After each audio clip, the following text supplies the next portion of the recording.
स्वागत है दोस्तों। आप देख रहे हैं अरविंद बालकनी गार्डन केयर। तो दोस्तों आज हम बात करेंगे कि गुलदाउदी की शुरुआती देखभाल कैसे की जाती है और किस प्रकार की मिट्टी में इसको रिपोर्ट किया जाता है और हमें कौन कौन सी सावधानियां बरतनी चाहिए स्टार्टिंग में। दोस्तों ये जो प्लांट आप देख रहे हैं इसको मैंने 3 दिन पहले रिपोर्ट किया था और आप इनकी मिट्टी देखिए, बहुत ही सॉफ्ट है। बहुत ही सॉफ्ट मिट्टी है और गुलदाउदी के लिए बहुत ही सॉफ्ट मिट्टी की ज़रूरत भी होती है। अगर मिट्टी बहुत हार्ड होगी तो उसमें उसके प्लांट बहुत ज़्यादा प्रोग्रेस नहीं कर पाएंगे। और दोस्तों आप लोग देख रहे होंगे ये मेरा प्लांट है, छोटी वैरायटी है और इसमें फंगल लग गया है नीचे से। तो स्टार्टिंग में बहुत सारी प्रॉब्लम भी आती है गुलदाउदी में। तो हम इन्हीं टॉपिक पर बात करेंगे कि इनसे हम कैसे बचें ताकि हमारा प्लांट जो है ख़राब ना हो, हमारी मेहनत बेकार ना जाए। दोस्तों अधिकतर लोग गुलदाउदी की रिपोर्टिंग जुलाई अगस्त में करते हैं और इस टाइम का मौसम ऐसा होता है कि बरसात भी होती है और साथ में धूप भी बहुत तगड़ी होती है, गर्मी भी पड़ती है। तो ऐसे में चांसेस रहते हैं कि आपकी जो प्लांट हैं वो ख़राब हो जाएं। उमस होती है गमले में बहुत ज़्यादा गर्मी से और उसकी जड़ जो होती है ख़राब हो जाती है। तो दोस्तों ऐसे में ज़रूरी है कि आपकी जो मिट्टी हो वो बहुत ही सही हो, वेल ड्रेन मिट्टी हो, उसमें पानी बिल्कुल भी ना रुके। और पानी नहीं रुकेगा तो उमस उसमें नहीं बन पाएगी, गर्मी यही ज़्यादा नहीं वो ऑब्जर्व करेगा, तो आपका प्लांट बचा रहेगा, सर्वाइव करेगा। तो अब मिट्टी आप देख रहे हैं मेरी बहुत ही सॉफ्ट है और इसमें मैंने 3 भाग मिट्टी, 2 भाग गोबर की सड़ी हुई खाद, 1 भाग के रूप में मैंने धान की भूसी का इस्तेमाल किया है। तो 6 तो ये हो गए और उसके साथ साथ डीएपी के दाने, 200 ग्राम डीएपी के दाने और फंगिसाइड पाउडर को इस मिट्टी में मैंने मिक्स कर दिया है। तो दोस्तों रिपोर्ट करते समय हमें ध्यान रखना चाहिए कि कटिंग के नीचे की जो पत्तियां हैं इनको हम पूरी तरीके से साफ़ कर दें ताकि हमारे प्लांट में कोई बीमारी, मोस्टली फंगल लगता है इसमें, फंगल ना लग पाए। क्योंकि अगर पत्तियां रहेंगी, ज़्यादा बारिश हो गई या आपने ज़्यादा पानी दे दिया तो चांसेस हैं कि उन पत्तियों के जरिए आपके प्लांट में फंगल लग जाए और आपका प्लांट धीरे धीरे ख़राब हो जाए। तो ये सावधानी आपको बरतनी है। और फंगल के साथ साथ अन्य बीमारियाँ भी जो होती हैं, अगर जड़ के आसपास पत्तियाँ हैं वो साफ़ नहीं है तो संभावना बनी रहती है कि आपका प्लांट किसी बीमारी की चपेट में आ जाए। तो इनसे बचने के लिए आप ये सावधानी ज़रूर बरतें। दोस्तों कुछ लोगों का क्वेश्चन रहता है कि हमें डायरेक्ट बड़े गमलों में शिफ्ट करना चाहिए इनके प्लांट को या फिर पहले छोटे गमलों में लगाना चाहिए उसके बाद बड़े गमलों में शिफ्ट करना चाहिए। तो मेन होता है कि टाइम क्या है आपका लगाने का। अगर आप सितंबर तक लगा रहे हैं तो आप डायरेक्ट बड़े गमलों में लगाइए, कोई दिक्कत नहीं है। और अगर आप 15 अगस्त से पहले लगा रहे हैं तो पहले छोटे गमलों में लगाइए और उसके बाद फिर बड़े गमलों में लगाइए। तो इससे चांसेस ये होगा कि आपके प्लांट ख़राब नहीं होंगे। क्योंकि छोटे गमलों में रहेगा तो वो आप कहीं भी रख सकते हैं, छाँव के स्थान पे बारिश से बचा सकते हैं। बड़े गमलों में तो आप अगर ज़्यादा प्लांट आपके पास है तो उन्हें आप हटा नहीं पाएंगे बार बार। तो दोस्तों सबसे बड़ी जो सावधानी है वो है इसकी मिट्टी। हमें मिट्टी बहुत ही वेल ड्रेन लेनी है और मिट्टी ऐसी होनी चाहिए कि अगर पानी ज़्यादा पड़ जाए या बरसात ज़्यादा हो जाए तो पानी उसमें रुके ना, वो पानी सीधा जो है छन के गमले से बाहर चला जाए ड्रेनेज सिस्टम के माध्यम से। और अगर आप मिट्टी हार्ड ले रहे हैं तो उसमें प्रॉब्लम ये होगी कि वो ज़्यादा पानी ऑब्जर्व करेगा और बारिश ज़्यादा हो गई या आपने ज़्यादा पानी गलती से दे दिया तो वो पानी उसमें बना रहेगा गमले में मिट्टी के ज़रिए। और जब बहुत तेज़ धूप निकलेगी तो ऊपर से भी हीट खींचेगा और गमला नीचे से भी हीट खींचेगा और फाइनली आपका प्लांट बेकार हो जाएगा। तो और दूसरा चीज़ ये है कि आप जब आप इनका रिपोर्ट करें तो पानी बहुत ही कम दें, हल्का सा पानी दें। बस ये है कि इनको जीने के लिए पानी दें, बहुत ज़्यादा नहलाएं ना इनको। और दोस्तों रिपोर्ट के बाद इनको पानी पर डे आप शाम को ही दें, मॉर्निंग में पानी ना दें, शाम को पर डे थोड़ा थोड़ा पानी इनको देते रहें और आपका प्लांट बहुत अच्छा चलेगा। दिन में पानी देने की कोई आवश्यकता नहीं है क्योंकि इतनी गर्मी हो रही है कि वो अल्टीमेटली आपके प्लांट को नुकसान ही पहुंचाएगा, फ़ायदे कम करेगा। तो दोस्तों प्लांट को रिपोर्ट करने के बाद इन्हें हमें 15 दिनों तक कोई खाद नहीं देनी है। इनकी जड़ों को सेटल होने दें, इनको सिर्फ पानी देते रहें। और जैसे कोई बच्चा अगर जन्म लेता है तो उसे हम तुरंत खाना नहीं देते हैं, वो माँ का दूध पीता है शुरू शुरू में। तो ऐसे इन प्लांटों को सिर्फ पानी की आवश्यकता है। अगर आप खाद देंगे तो फ़ायदे के बजाय नुकसान ही उठाना पड़ेगा आपको। दोस्तों आप दिखाते हैं 15 दिन के बाद का अपडेट। और आज हमारे यहाँ काफ़ी बारिश हुई है, आप लोग देख सकते हैं खेतों में पानी लग गया है और मौसम अभी भी बना हुआ है। तो दोस्तों आइए मेरे पॉट हैं, इनमें हमको शिफ्ट करना है। हमारे बहुत सारी कटिंग अभी तैयार है लेकिन मिट्टी नहीं तैयार हो पा रही है।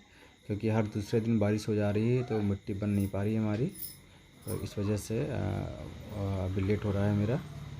और ये मेरा प्लांट है, इनको 15 दिन हो गया रिपोर्ट किए हुए, और आप देख सकते हैं इनकी पत्तियों से अंदाज़ा लगा सकते हैं कि काफ़ी अच्छा चल रहा है ये प्लांट। तो दोस्तों, जैसा आप लोग देख पा रहे हैं कि पेड़ के जड़ के पास से ही बहुत सारी शाखाएं और पत्तियां निकल रही हैं, तो इनको हमें हटा देना है। अगर ये रहेंगी तो फिर हमारे लिए समस्या रहेगी, क्योंकि इन्हीं के ज़रिए से कीड़े और अन्य बीमारियां जो हैं हमारे प्लांट को लगते हैं। फंगल हो गया या अन्य बीमारियां जो होती हैं, क्योंकि जड़ के पास नमी रहेगी और वहाँ पे धूप और हवा का आदान प्रदान कम हो पाएगा, तो उस वजह से बीमारियां लगना स्टार्ट हो जाएंगी। तो आपको इनको मतलब हटा देना है, लालच नहीं करना है। आप जब पिंचिंग करेंगे, हल्का सा बड़ा होने पे पिंचिंग करेंगे तो अपने आप बगल से बहुत सारी शाखाएं निकलेंगी। तो आप बिल्कुल भी और टेंशन ना लें, इनको हटा दें बिना कुछ सोचे हुए, वो आपके लिए फ़ायदे की बात रहेगी। आप पत्तों को देख सकते हैं, काफ़ी अच्छा हुआ है प्रोग्रेस इनका। अभी से 15 दिन का ये प्लांट है। तो दोस्तों, सभी प्लांटों में ऐसे ही आपको हटा देना है जो भी शाखाएँ निकल रही हैं या पत्तियाँ हैं। अब अगर नमी रहेगी तो ज़्यादा नमी होगी तो फिर इन्हीं से फंगल लगना स्टार्ट हो जाएगा प्लांट में, और गुलदाउदी सबसे ज़्यादा तो फंगल के कारण ही चली जाती है। तो दोस्तों, बात करते हैं कि इन्हें हमें कौन कौन सी खाद देनी चाहिए जब मेरा प्लांट 15 दिन का लगभग हो जाए और अच्छे से स्टेबल हो जाए मिट्टी में, उसमें नई शाखाएँ निकल आएँ, तो हमें इन पर खाद देना स्टार्ट कर देना चाहिए। और मैं अपना तरीका बताता हूँ, मैं क्या खाद देता हूँ उनको, और सबका अपना अलग अलग तरीका होता है। और मेरा साधारण सा तरीका है, मैं लगभग सभी प्लांटों में इन्हीं खादों का इस्तेमाल करता हूँ और मुझे हमेशा से अच्छे रिजल्ट मिलते आए हैं। तो उसमें से एक तो सागरिका है, एक कंपनी का प्रोडक्ट है, जब भी खाद है लिक्विड में रहता है। तो मेरे पास 2 लीटर का स्प्रेयर है, तो मैं 2 लीटर के स्प्रेयर में पानी में 5 ml सागरिका डालता हूँ और 2 चम्मच NPK 19 जो कि पानी में घुलनशील होता है, 2 चम्मच उसे मिलाता हूँ और 1 चम्मच ह्यूमिक एसिड उसमें मिलाता हूँ मैं। तो 1 चम्मच ह्यूमिक एसिड हो गया, ये पाउडर फॉर्म में रहता है, इको कंपनी का ये। 1 चम्मच ह्यूमिक एसिड हो गया, 2 चम्मच NPK 19 और 5 ml सागरिका। इनको मैं 2 लीटर के स्प्रे में मिक्स कर देता हूँ और उसके बाद मैं इन्हें वीकली स्प्रे करता हूँ और शाम को करता हूँ इवनिंग के टाइम में, और दिन में नहीं करना चाहिए। हालांकि इधर ठंड आ रही है, इधर तो आप कर सकते हैं, इधर तो आपको दिन में ही करना चाहिए। और अभी तक गर्मी बहुत पड़ रही थी, तो मेरे पास कुछ प्लांट नीचे हैं, तो मैंने उनमें अभी तक एक बार स्प्रे किया है, तो बहुत ही अच्छा इसका रिज़ल्ट होता है। काफ़ी बैलेंस विकास करता है आपके प्लांट का ये खाद। दोस्तों, यहाँ पे देख रहे हैं, ये मेरे लगभग 1 महीने के प्लांट हो गए हैं और इनको मैंने छोटे गमलों में लगाया था पहले, अब ये बड़े हो रहे हैं और पिंचिंग की स्टेज पहुँच रहे हैं। तो इनको हम बताएंगे कैसे पिंचिंग करना है। ये आप देख रहे हैं, ये मेरे प्लांट की हाइट है लगभग इस साइड की हो गई है। तो पिंचिंग करने का तरीका क्या है, आप ध्यान से देखें। जो मेन रूट है, जो मेन शाखा जो निकल रही है, हमें इसे ही अपनी उंगली की सहायता से हल्के से तोड़ देना है। और अब चूँकि आगे की जो मेन शाखा थी वो टूट गई है, तो अब जो साइड ब्रांचेज होंगे उनमें से शाखाएं निकलेंगी और आपका प्लांट बुशी बनेगा। तो ये मेरी पहली पिंचिंग है इस प्लांट में। कुछ लोग बहुत छोटी हाइट पे कर देते हैं और मैं थोड़ी बड़ी होने पे करता हूँ। और नीचे की जो शाखाएं हैं मैं इनको साफ़ कर दूंगा, अभी कुछ निकली हुई हैं जो एकदम जड़ के पास से हैं, जिससे मैंने अभी पहले वाले प्लांट में किया था। तो इनको मैं साफ़ कर दूंगा ताकि नीचे नमी ज़्यादा होने पे भी कोई दिक्कत ना हो, रोगों से बचा रहे मेरा प्लांट, और हवा और धूप अच्छे से मिल सके जड़ों को। तो ये सारी की सारी जो मेन ब्रांच है, उसकी जो कली है, उसको कली नहीं कह सकते हैं, मतलब मेन ब्रांच की जो निकलती हैं पत्तियाँ, उनको हमें बहुत ही आराम से तोड़ देना है। कुछ लोग तो कैंची से कट करते हैं, थोड़ा नीचे से करते हैं, वो भी तरीका सही है, लेकिन मैं ऐसे ही करता आ रहा हूँ और मुझे काफ़ी अच्छा रिजल्ट मिलता है। जितनी भी शाखाएँ दिख रही होंगी आपको अगल बगल से, ये सारी शाखाएँ आज से 15 दिन बाद निकल के बड़ी हो जाएंगी। तो अगर आपके पास प्लांट है और पिंचिंग के लायक हो गए हैं, तो आप इस तरह पिंचिंग कर सकते हैं। कैंची से भी काट सकते हैं, लेकिन जो मेरा तरीका है आप ऐसे भी कर सकते हैं।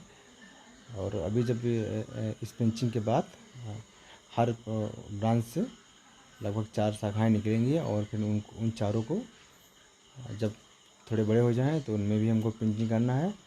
और आपको ये पिंचिंग नवंबर तक करते रहना है। लिक्विड खाद देते रहना है स्प्रे से माध्यम से, और पिंचिंग करते रहना है। और जो दूसरी खाद है वो मैं देता हूँ इनको सरसों की खली, और उसका भी तरीका सब लोग का अलग अलग होता है बनाने का। मेरा तरीका थोड़ा अलग है। मैं सरसों की खली को भिगोता हूँ 7 दिनों के लिए। दोस्तों, खली को भिगोते समय में साथ ही में 20 ml NPK कंसोर्टिया का उसमें डाल देता हूँ, और जिसके अंदर माइक्रोबैक्टीरिया होता है लाखों की संख्या में, जो कि अल्टीमेटली जाके आपको मल्टीप्लाई हो जाएगा। और फिर जब वो सरसों की खली आप इस्तेमाल करेंगे तो बहुत ज़्यादा काम करेगा, बहुत ही पावरफुल खाद बन जाता है। उम्मीद है दोस्तों ये वीडियो पसंद आया होगा। धन्यवाद।